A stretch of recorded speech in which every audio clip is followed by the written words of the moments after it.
Sasa Lovers, jumpa lagi sama Clara. Nah, daging beku memiliki ketahanan yang cukup lama ya Sasa Lovers, tapi sebelum digunakan harus dicairkan terlebih dahulu atau ditowing. Nah, gimana sih cara yang tepat untuk mencairkannya supaya tidak timbul bakteri dan aman untuk dikonsumsi?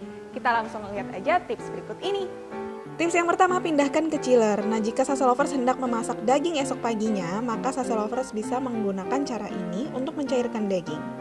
Nah, cara ini adalah cara terbaik dan termasuk cara yang paling aman loh untuk menjaga kualitas daging dan terhindar dari bakteri. Sasa Lovers hanya perlu memasukkan daging ke dalam wadah tertutup yang bersih, lalu pindahkan ke kulkas bagian bawah.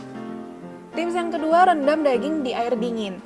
Cara ini memang paling cepat mencairkan daging beku dibandingkan cara pertama. Tapi dalam melakukannya kita perlu memperhatikan beberapa hal ya Sasa Lovers. Yang pertama, Sasa Lovers perlu membungkus daging dengan kantong plastik. Namun, pastikan plastik yang digunakan Sasa Lovers itu nggak bocor sehingga dapat mencegah bakteri masuk ke dalamnya. Kemudian, masukkan plastik ke dalam baskom yang telah diisi oleh air dingin dan ganti setiap 30 menit sekali hingga tekstur daging yang tadinya keras dan beku kembali seperti semula. Biasanya cara ini membutuhkan waktu selama 2 jam untuk membuat daging beku siap digunakan. Tips yang ketiga, biarkan di bawah air mengalir. Selain direndam di air dingin, Sasa Lovers juga bisa mencoba untuk membiarkan daging beku di bawah air mengalir.